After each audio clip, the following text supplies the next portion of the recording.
साल 1670।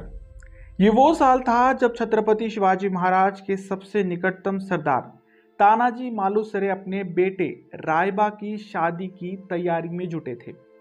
जब वे शादी का न्योता शिवाजी महाराज को देने पहुंचे तब उन्हें पता चला कि शिवाजी कोंढाना किले को जीतने की रणनीति बना रहे हैं। दरअसल कोंढाना किला उस वक्त मुगलों के कब्जे में था, साथ ही साथ वो किला शिवाजी महाराज के साम्राज्य के बहुत नजदीक भी था। ऐसे में छत्रपति शिवाजी महाराज उसे जीतकर एक पहाड़ी सीमा तय करना चाहते थे। ये काम बेहद महत्वपूर्ण था, लिहाजा शिवाजी महाराज इसे जल्द से जल्द अमल में लाने की फिराक में थे। जब तानाजी उनके पास पहुंचे तब शिवाजी महाराज ने तानाजी के बेटे की शादी का न्योता स्वीकार किया, मगर वे चाहकर भी इस शादी में नहीं आ सकते थे। वजह कोंढाना की मुहिम। तानाजी इस बात से बेहद खफा हुए कि उन्हें इस मुहिम के लिए शिवाजी महाराज द्वारा पूछा नहीं गया। दरअसल महाराज ने यह सोचा कि तानाजी अपने बेटे की शादी की तैयारियों में जुटे होंगे, ऐसे में उन्हें परेशान करना उचित नहीं होगा। मगर राजधर्म की शपथ लेने वाले को व्यक्तिगत स्वार्थ कैसा।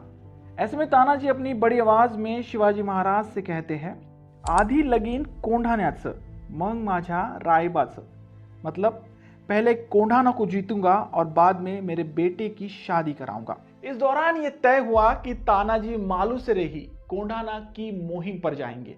कोंढाना किला पुणे से लगभग 40 किलोमीटर दूर एक पहाड़ी इलाकों में मौजूद है। किले की दीवारें इतनी सीधी सपाट थी कि उन पर आसानी से चढ़ना पूरी तरह से असंभव था। जैसे तैसे अगर दीवार पार भी कर ले तो किले के भीतर लगभग 5000 से भी ज्यादा मुगल फौज मौजूद थी। ऐसे में उनसे निपटना और भी मुश्किल सबक हो सकता था। 4 फरवरी 1670 की रात, ये वो रात थी जब तानाजी अपने 300 सिपाहियों के साथ कोंढाना किले के नजदीक पहुंच गए थे। उनकी सेना में 300 सिपाहियों के साथ साथ उनके छोटे भाई सूर्याजी और मामा शेलार भी शामिल थे।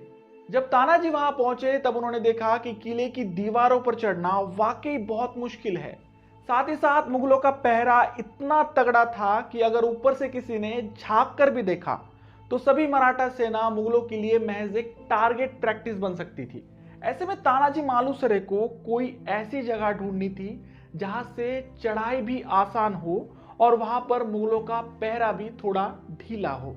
कल्याण दरवाजे से लगकर एक बड़ी चट्टान थी जहां पर मुगल सेना का कोई भी पहरेदार मौजूद नहीं था। तानाजी ने यही से ही किले के अंदर घुसने का प्लान बनाया। उनके पास एक पालतू बड़ी लेपर्ड थी जिसकी मदद से उन्होंने रस्सी को ऊपर पहुंचाया और एक एक कर सभी मराठा सैनिक किले की दीवार पर चढ़ गए। मराठा सेना जैसे तैसे किले के अंदर तो दाखिल हो चुकी थी, मगर मुगलों की 5000 से भी ज्यादा सेना का मुकाबला करना उनके लिए बहुत बड़ी इम्तिहान की घड़ी थी। किले की कमान मुगलों के सरदार उदय भान के हाथों में थी। ऐसे में जब उसने देखा कि मराठा सेना किले के अंदर दाखिल हो चुकी है तब उसने तुरंत अपनी सेना को उन पर टूट पड़ने के आदेश दिए। जब बात बराबरी की ना हो तब एक डिफेंसिव स्ट्रैटेजी के तहत लड़ना पड़ता है। तानाजी मालुसरे ने भी वही किया।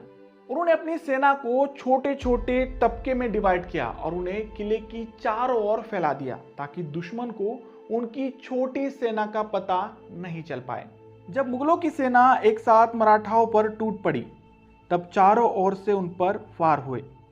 तानाजी की यह स्ट्रैटेजी मुगल सेना के समझ से परे थी। ऐसे में मुगलों ने अपने कई सिपाही बिना लड़े ही खो दिए। कहानी में ट्विस्ट तब आया जब खुद मुगलों का सरदार उदय भान अपनी तलवार लिए युद्ध क्षेत्र में पहुंचा। उदय भान को सामने देख तानाजी का खून खौलने लगा। उन्हें लगा कि वक्त रहते अगर इसे खत्म कर दे तो कम से कम समय में मराठा सेना ये युद्ध जीत जाएगी, जहां किले को फतेह करना और भी आसान होगा। इसी सोच के साथ तानाजी भी उदय भान से लड़ने के लिए नीचे उतर जाते हैं। दोनों के बीच बहुत बड़ा घमासान हुआ। एक वक्त ऐसा आया जब दोनों भी एक दूसरे के वार से घायल हो गए थे। इसी बीच एक अनहोनी होती है। उदय भान का एक वार तानाजी पर इतना जोरदार पड़ता है कि उनकी ढाल पूरी तरह से टूट जाती है। अब इस वार को झेलने के लिए तानाजी के पास उनकी ढाल मौजूद नहीं थी। ऐसे में वो वार उनके शरीर पर पड़ता है जिसके चलते मौके पर ही उनकी मौत हो जाती है। जब तानाजी वीर गति को प्राप्त हुए तब उनका ये हाल देख मराठा सेना पूरी तरह से बौखला गई। ऐसे में सेना की कमान तानाजी के भाई सूर्याजी मालुसरे अपने कंधों पर लेते हैं। उनकी आंखों में एक और अपने भाई को खो देने का दुख था, वहीं दूसरी ओर किला फतेह करने की चाह भी। उन्होंने मराठा सेना को एक साथ मुगल फौज पर हमला करने के आदेश दिए और धीरे धीरे दुश्मन को पीछे खदेड़ा। उस वक्त मराठा फौज की ओर से लड़ रहा हर सिपाही तानाजी को अपना गुरु मानता था। अपने सेना नायक की मौत का बदला लेने के लिए मराठा फौज मानो किसी तूफान की तरह लड़ रही थी। कहा जाता है कि उस वक्त मराठा सेना का एक एक सिपाही एक साथ मुगलों के 4 सिपाहियों को काट रहा था। इसी बीच शेलार मामा ने उदयभान को निशाना बनाते हुए उसे मौत के घाट उतार दिया।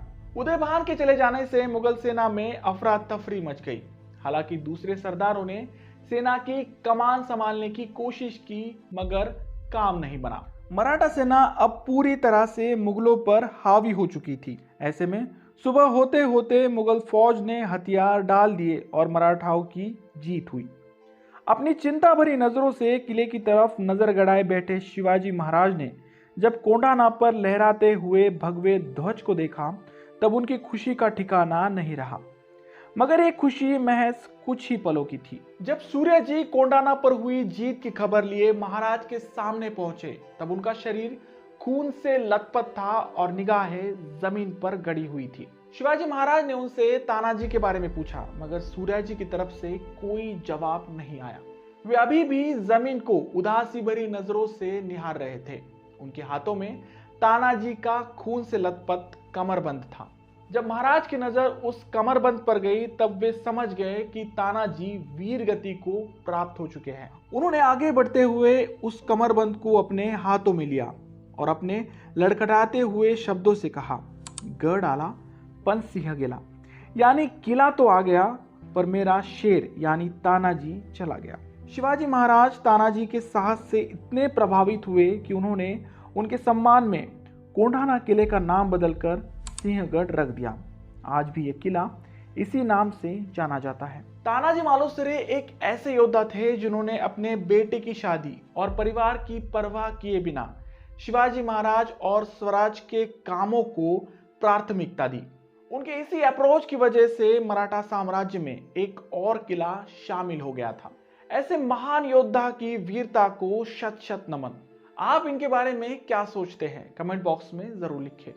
अब जाते जाते एक आसान सा सवाल। दोस्तों, छत्रपति शिवाजी महाराज ने मुगलों के साथ समझौता करते हुए एक ट्रीटी साइन की थी, जिसके तहत उन्होंने लगभग 38 किले मुगल साम्राज्य को लौटाए थे। ऐसे में आपके लिए सवाल यह है कि मुगलों के साथ किए गए उनकी इस ट्रीटी का नाम क्या था?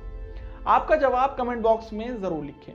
वीडियो अच्छा लगे तो प्लीज इसे लाइक कर अपने दोस्तों में शेयर करना ना भूलें। और हाँ, आपको अगर मेरा काम वाकई में अच्छा लगता है तो प्लीज चैनल को सब्सक्राइब कर देना। मिलते हैं अगले वीडियो में ऐसे किसी इंटरेस्टिंग और हिस्टोरिकल टॉपिक को लेकर। तब तक के लिए धन्यवाद।